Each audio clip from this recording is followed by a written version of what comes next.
Commencement, the beginning of a new era in higher education by Kate Colbert and Joe Salustio with contributions by Elvin Freites is now available for pre-order on Amazon.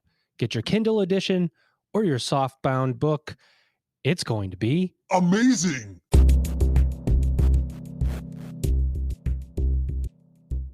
Welcome back, everybody. It's your time to EdUp on the EdUp Experience podcast, where we make education your business. Dr. Joe Salustio back with you for the 550th time. There's been a lot. We've done a lot. We're going to keep going. We are literally ways we record this episode like 5 days away from releasing our book, Commencement, the beginning of a new era in higher education, supported by the insights of 100 plus college and university presidents. It's available on pre-order for pre-order on Amazon right now. By the time you heard this episode, or this episode is released, we'll have sold at least 2 copies, one to my wife and one to Elvin's wife. Maybe not any more than that, but you know what? That's the way it goes. We hope you'll consider buying the book. There would be no better way to catch up on the great insights of this podcast and the leaders that we've interviewed than to grab that book for a couple bucks and find out what the future of higher education is going to look like according to the people that do the job every single day. And with that, the end of the begging for you to buy the book, ladies and gentlemen. How have I done? Have you considered to buy it? All right, I'll beg more next time. We have a great co-host here. This is his first, he was a guest, then he came back to co-host. He screwed up a couple of times, but not so many times that we wouldn't bring him back. Disaster. But we've brought him back. Ladies and gentlemen, here he is. He's Dr. Chuck Ambrose. He's Chancellor of Henderson State University. Chuck, what is up? Joe, now I know what I'm going to do for holiday shopping and what I'm going to get my wife, a copy of Commencement, right? So Disaster. No, it's a disaster. No, don't do that. You'll be in trouble. You got to get her like a ring or so, no. Get the book, Chuck. That's great. I'm doing great, and thanks for inviting me. It's a conversation I've looked forward to. Awesome. We love when we can put 2 people together. I will tell you guys and give you a little podcast behind the scenes insight as we brought on our Chuck and our special guest today. It was like there was no podcast. I could have literally just left the recording and these 2 would have talked probably for several hours. In fact, I had to interject like, hey guys, we're here to record a podcast. I swear they would have just done the whole episode. So I'm not sure what value I'm going to provide today. So I'm just going to bring her in right now. Ladies and gentlemen, Dr. Kelly Dore, she's co-founder of Acuity Insights. Kelly, how are you? I'm doing great, Joe. Thanks so much for having me. And I look forward to chatting with you and Chuck even more so than we already did. I feel like I should just hand it over to you, Chuck. No, I won't. I got to at least ask one question here. Kelly, a good place for us to always start is we ask this first question. What is Acuity Insights? What do you do and how do you do it? And that will set the stage for how the rest of the episode goes. That's a great question. We've actually recently evolved. We were 2 companies that were separate, Altus Assessments and 145, and we merged together based on a common goal. So Altus started off with a goal to develop a situational judgment test to measure personal and professional attributes or social intelligence and professionalism in folks applying to medicine. 145 was the company that provided all the solutions to medicine programs, really trying to figure out how they could help them in their day-to-day. And both of us were collectively saying, you know what, in higher ed, there's a ton of data that we get. How do we help companies better use that data, better understand that data so that they're not just spending their time looking for the data, but they're actually applying it to make the lives of their students better? That's a great, you guys do a lot. You have a lot of different types of services and underpinned by data, right? Like that's the idea, is that everything is data driven. And for higher ed for a long time, and I think maybe until recently, schools use data sometimes, don't use data all the time.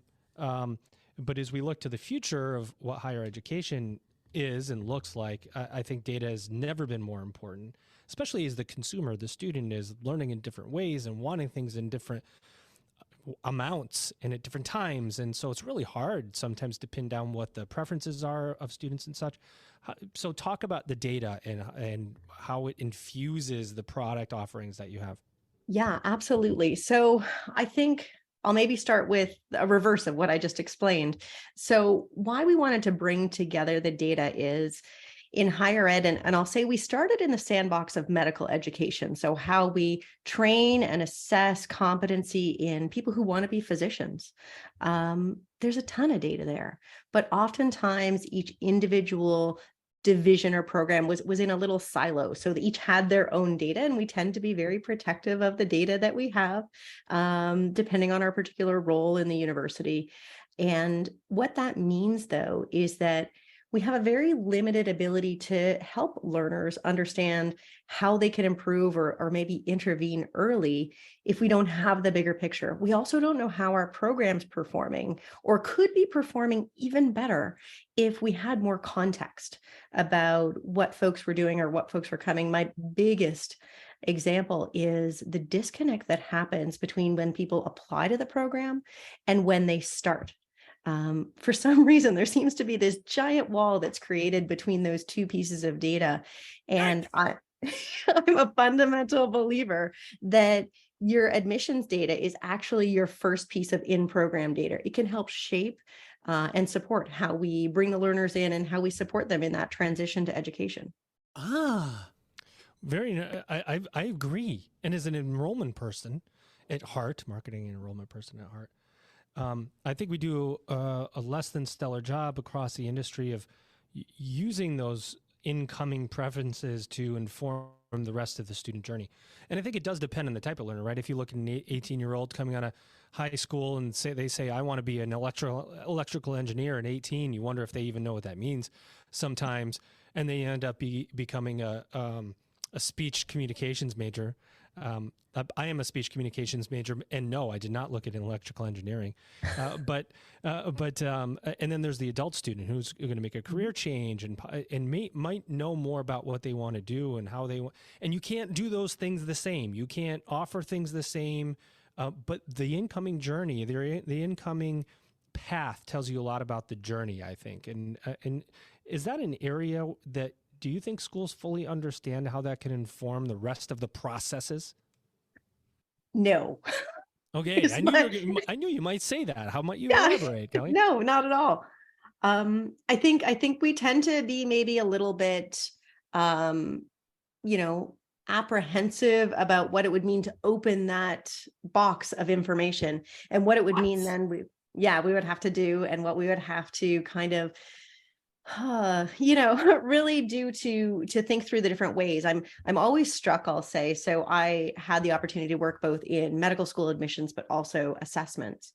And I was always struck by the mandate, and you've heard this too across higher education, to widen access to higher education. How can we bring in more and more diverse people with different pathways and different experiences into higher education? Because that's at the end of the day what we want in our workforce, no matter if we're talking about medicine, if we're talking about engineering or communication. We want to think about how we can maximize that.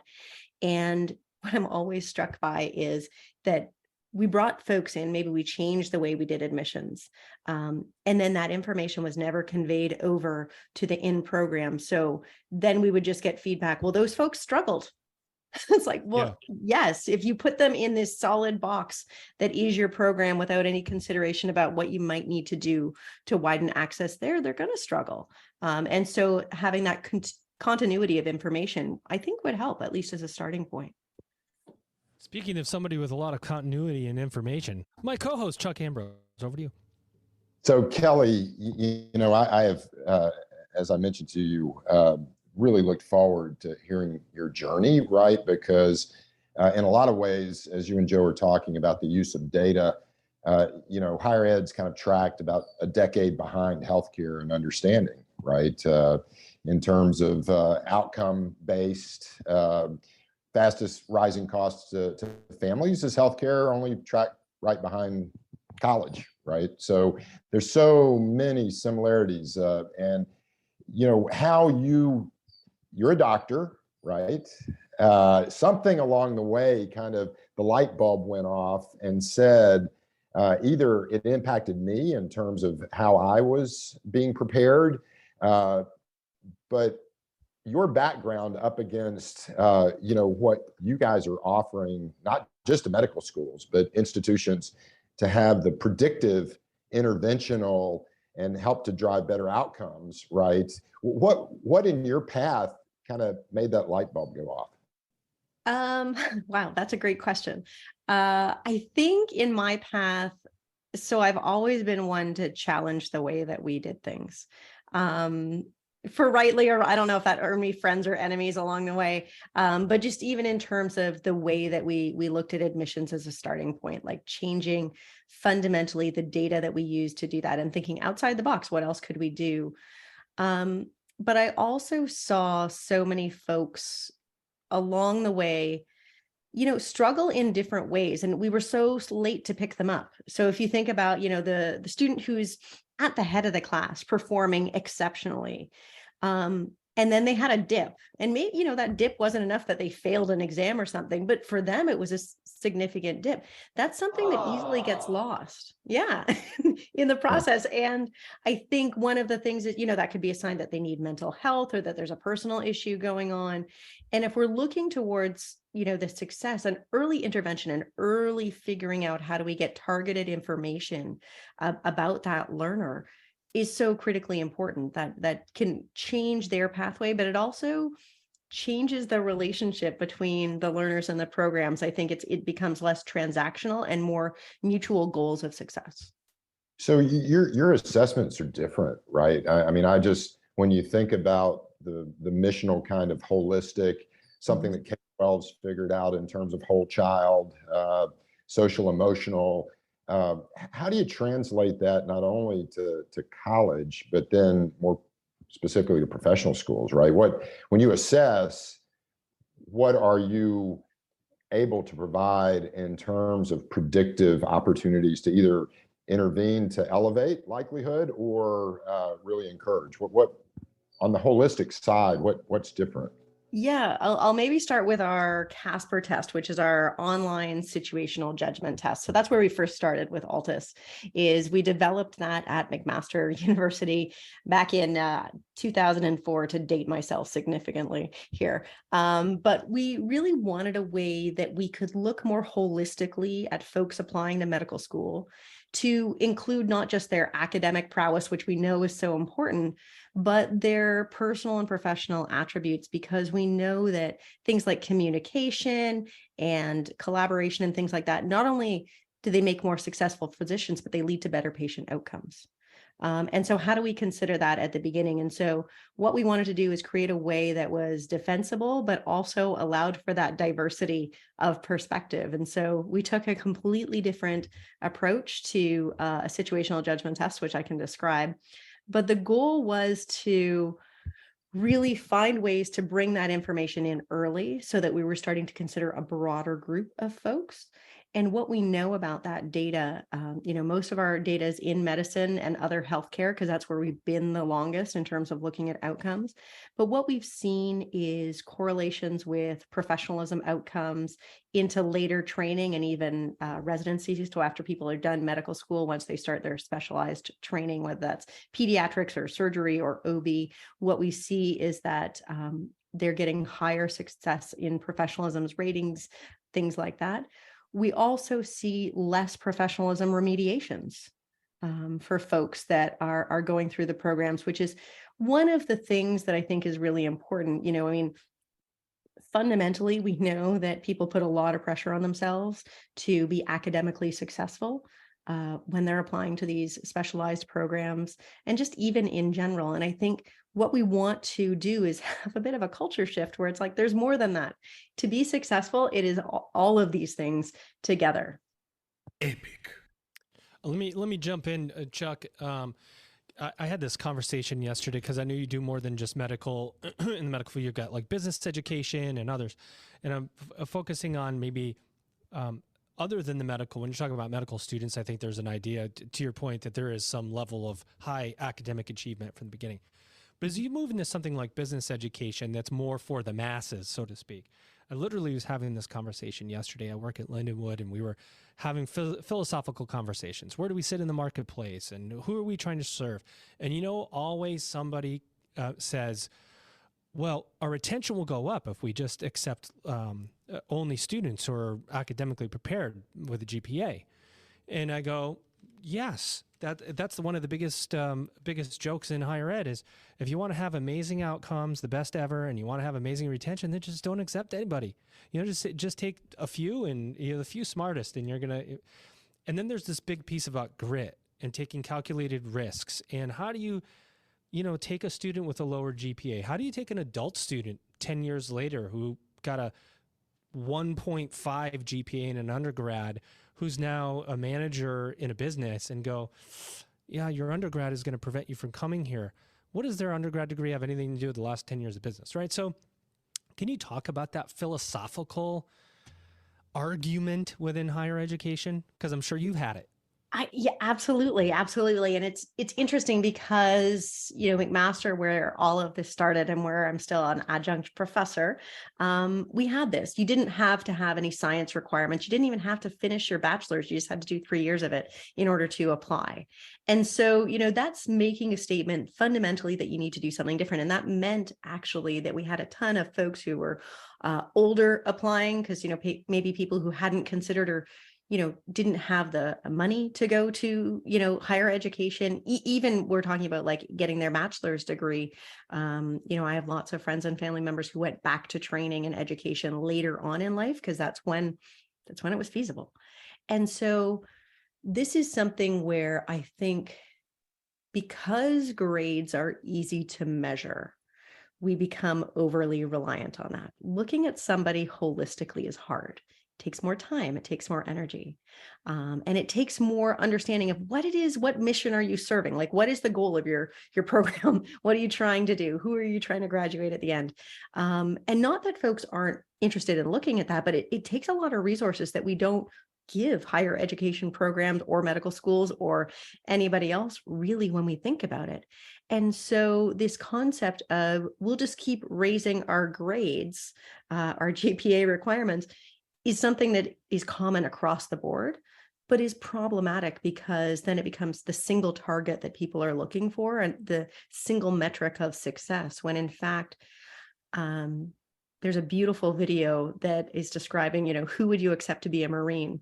And it is people, you want somebody who's high potential and a great communicator and humble and all of those other things, but you'd much rather have somebody who is the humble communicator, willing to work with others, than somebody's 100% full potential. And I think that sort of summarizes the kind of concept here of if you only bring in people who are super smart, which there's nothing wrong with having, a 4.0 grade point average, good for you.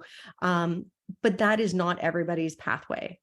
There are people who have to support their family while they're going to school. There are people who have to, have different accommodations and learning differences that we have. And it doesn't mean that they can't be an incredibly successful person in this profession, but we just have to allow different pathways for them to come in. And so I think the concept of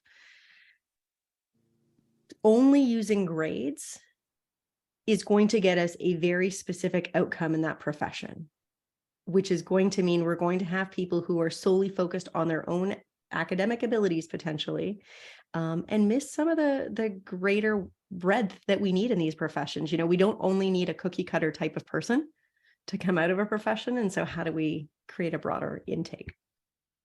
What do we think about, before I pass it back to you, Chuck, the concept of connected outcomes management? I like that piece on your website because it's talking about longitudinal view through enrollment, through this, through that. Can you talk a little bit about what connected outcomes management means from the Acuity Insights perspective? Yeah, I think it's this concept of breaking down the silos that exist across the whole continuum of education. So how can we take somebody's background, like that they've been a manager for 10 years before they came into this higher education program, and the insights and aspects that they learned, and bring that forward. I often think that we believe people have to have hit certain steps to get into higher education. And the whole concept of connected outcomes is you can bring in people with different pathways and different experiences and then use that data. And even if it's in program data that you're using once people are actually students, you can use that to get a better understanding of how you can evolve your program, how you can evolve, each learner's own individual situations, and how you can support them. So I think it's making use of the data we're collecting, because otherwise we're spending a heck of a lot of resources collecting a ton of data that we don't know how to use because it's messy and complicated to put together. 100%. Chuck got excited there for a second. Go ahead, Chuck. Commencement, the beginning of a new era in higher education, by Kate Colbert and Joe Salustio, with contributions by Elvin Freites, is now available for pre-order on Amazon. Get your Kindle edition or your softbound book. It's going to be Amazing. Thanks, Joe.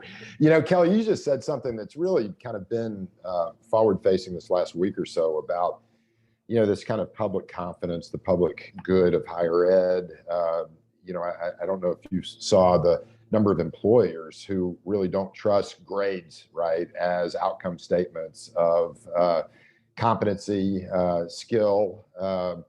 And it would seem, right, if you have this more holistic sense of data outcomes, that our expression, right, of our value proposition could be elevated. I've got a real selfish question, because we're re-engineering an institution to go all in, using data to drive different outcomes. If you go back to when you started, 2004, do you think the data has more value directly to the scaffold supports for a student, or is there more value you've seen to the changes that institutions can make in their programs, right? Because as you do at Altus and now Acuity, there is the program value of making adjustments to align the product to what your students need, but at the same time, you're really identifying those individual interventions that can make the difference. But just when you look back and see the use of not just data, but the tools and the assessments, where do you think the greatest impact's been made? Our hope always when we first created it was that we were empowering learners and applicants when we first started. This was the big push when we developed even the Casper assessment, is that everybody was writing personal statements to get in. That was their way of telling us that they really wanted to come in. I call them village statements, because, it's about the village you have around you to help you create the statement rather than your own personal thoughts. And, we would spend a lot of time pouring into those. And unfortunately, they didn't predict much, but they all started to sound the same too. And some people who had resources would actually get other folks to write those statements for them, or have maybe have people in the profession review them, and that's not accessible to everybody. So the goal was, how do we actually find a way for everybody to get a more holistic picture of themselves earlier on in the process? So you would kind of state the value of data-informed storytelling, right? I mean, there's a narrative that the data actually creates. Does that resonate?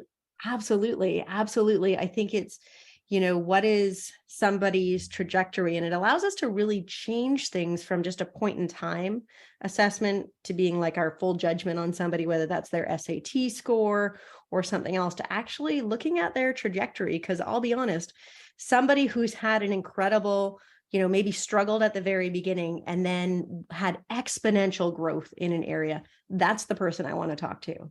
Not the person who maybe never struggled in their lives or never, had to really worry about, balancing different aspects or attributes. And so thinking about those other things that we measure and how we allow those to come to the surface.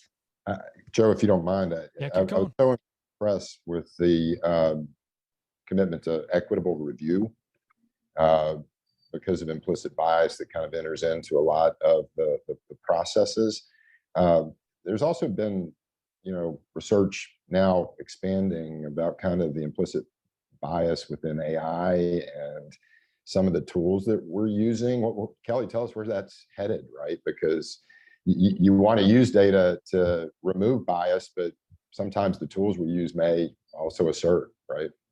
Absolutely. Absolutely. I am one of those people who, and I think our company, I can speak for them, the psychometrics or the, reliability and predictive validity are really important for an assessment, but as equally as important is the equity, diversity, and inclusion lens that you bring to these assessments. And standardized assessments have been fraught with these problems for a long time. I think that's one of the things we're most proud of, is looking at trying to do things a little bit differently with an equity lens first. But I think what we have to be conscious of is when we bring together data, that there is going to be biases in that process. It's the same reason we look for multiple assessments of somebody rather than a single assessment by a single person, because there can be, unfortunately, implicit bias in there. They may not be conscious of having a difficult relationship with that person or things like that. And so I think the more we actually have a lens on that, because you can measure some of these things, you can measure, consciously, what is some of the bias, how are different groups performing on different tools or with different pieces of information.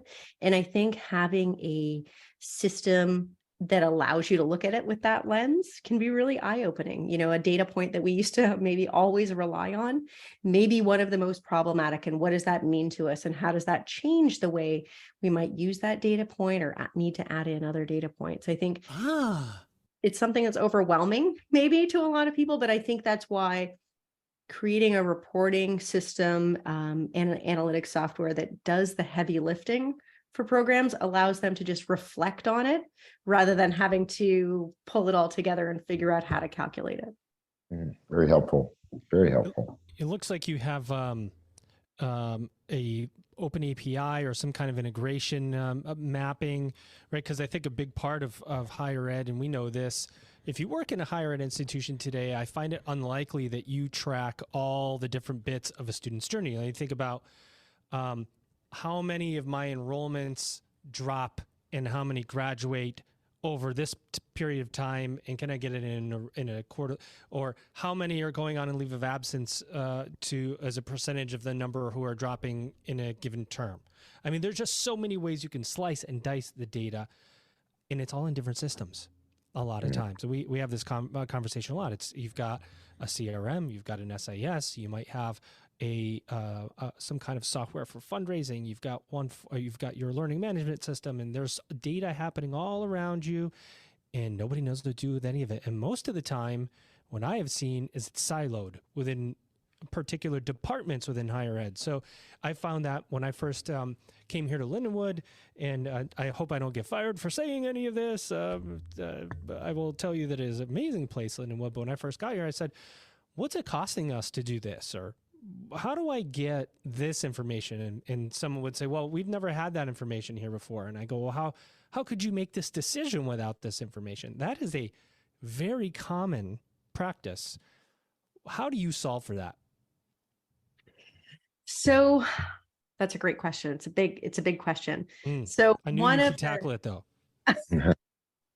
I think one of the things is that having people understand, and this is something, we've heard from some of our partners, is having the data at your fingertips allows you to look up the analysis in the moment. So you're in a committee meeting of some sort where it's always hard to pull together all those players. And rather than saying, okay, we'll look that up and next time we'll, see what it says or figure out that data or try to get somebody to pull together that analysis, you can do it in the moment.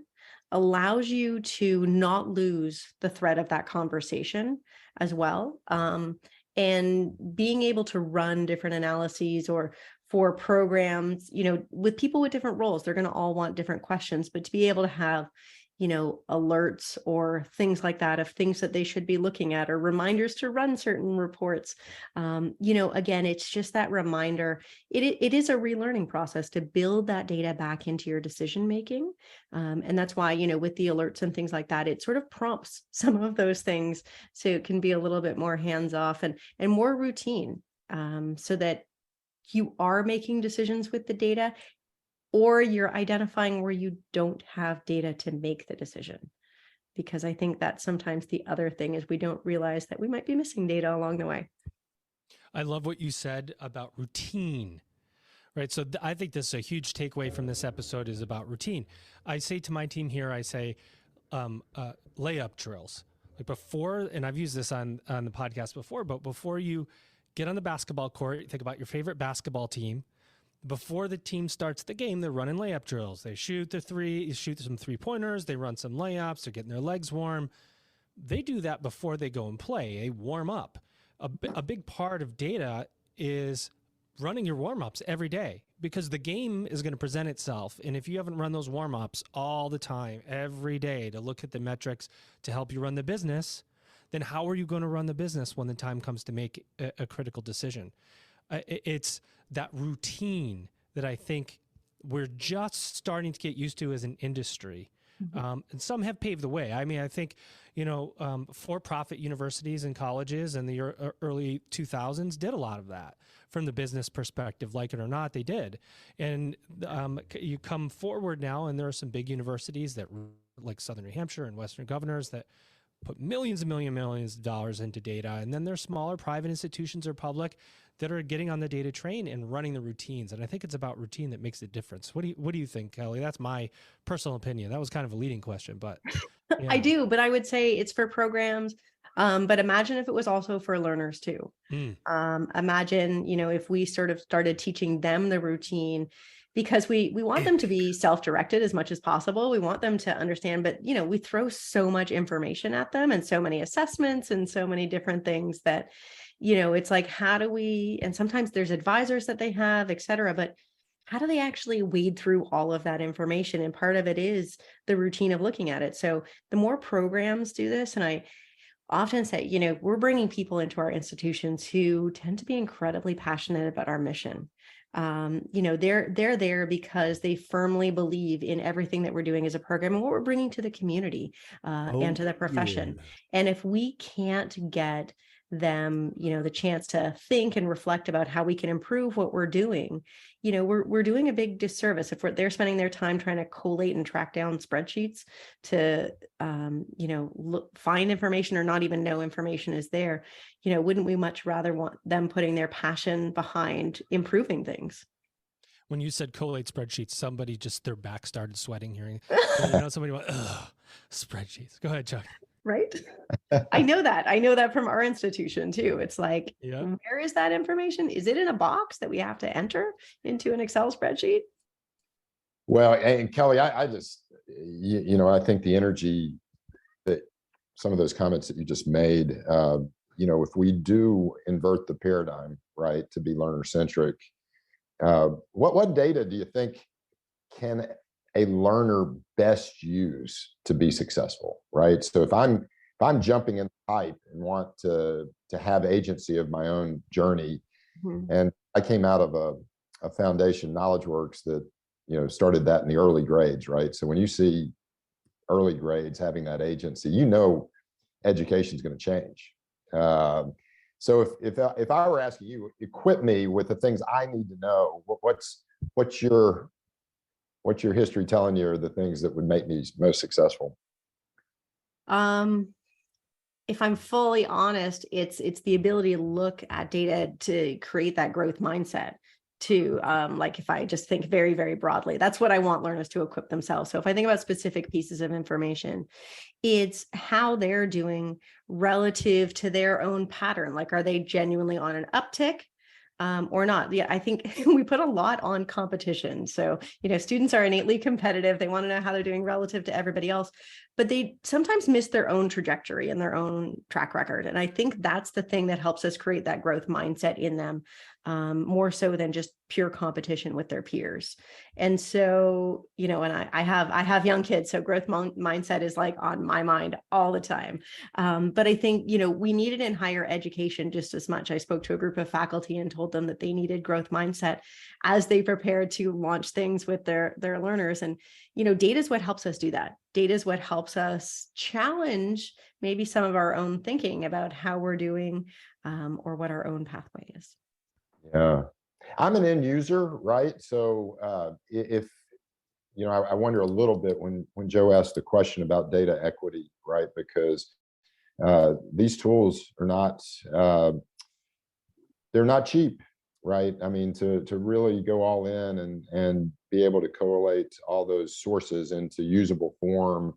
But if I came to you and said, we're a rural facing institution in South Central Arkansas, we know we want to eliminate the risk that gets in students' way to complete. Tell me how to get started, right?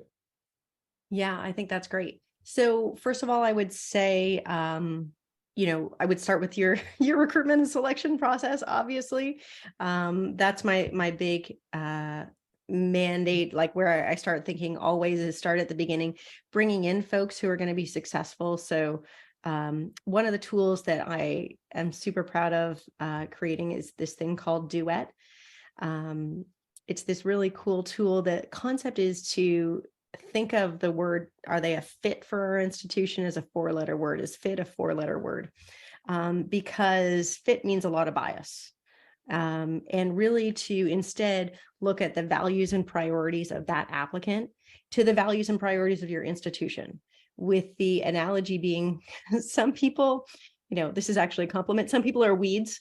They'll grow anywhere you put them. But most of us need the right kind of soil to be nurtured in, to be our best selves and to excel in the way that we can. So finding those folks who your program can support specifically, who are those folks where, your program offers them something that's what they're looking for.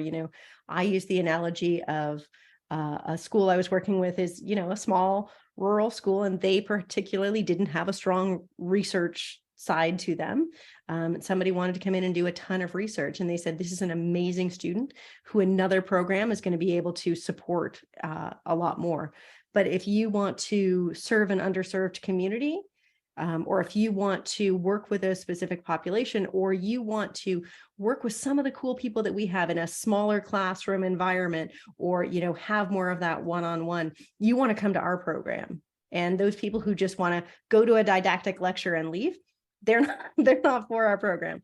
And so, finding those ways of who's the right folks that you can support is the first step.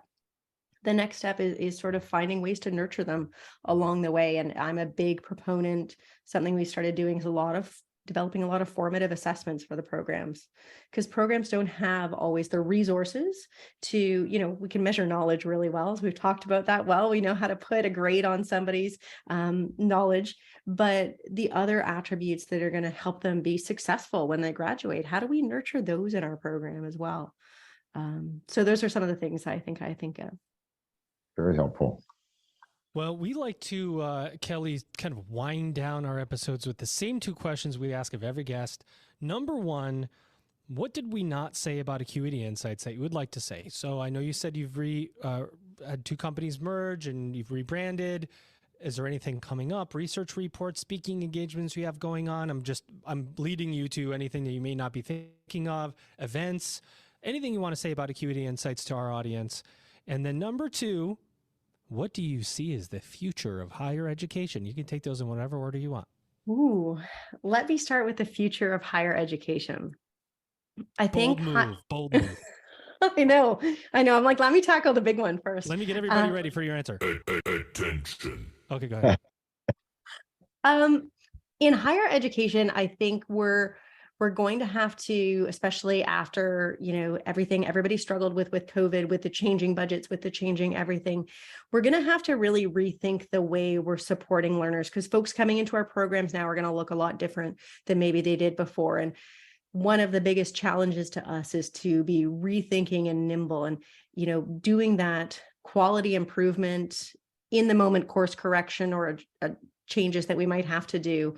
And I think, obviously I have a strong belief that that's going to be powered by data. And I think, freeing up folks to work on the mission of the school and to work with the learners and to work on the program is a fundamental key change that we're going to have to make. Finding and fueling people's passion to be in our institution, because we see now that people are burned out and they're exhausted. And so how do we reignite the passion that's in them to be at our institution and to serve our missions? What's coming up for Acuity, I guess, is the other question as well. So we're expanding the delivery of the Casper test, which is our online situational judgment test. Interestingly, not AI rated, human rated, just to bring in, it's evaluated by members of the community who have diverse representation. So we're expanding that across higher education and building the formative assessments that we think are going to help programs who maybe have more of a retention issue to support their learners as they go through. So the folks that they do bring in are going to be successful across the board. I love it. Well, I will tell you a couple things, ladies and gentlemen. Number one, you can head to acuityinsights.com to find out more information about Acuity Insights and look into the data you may not have and how that can help you move your institution forward. You can connect with Dr. Kelly. And where do we connect with you, Dr. Kelly? On LinkedIn, wherever else? Where Absolutely. LinkedIn, on our website, you can reach out to me. Feel free to ask me questions. I would love to engage in conversations about this. Well, all I have to say to you, Kelly, is good job. Well done. I have buttons for everything, ladies and gentlemen. I really do. I've got one for my guest co-host. He's Dr. Chuck Ambrose. He's chancellor at Henderson State University. This is time number 2, Chuck, and you know what that means, my friend.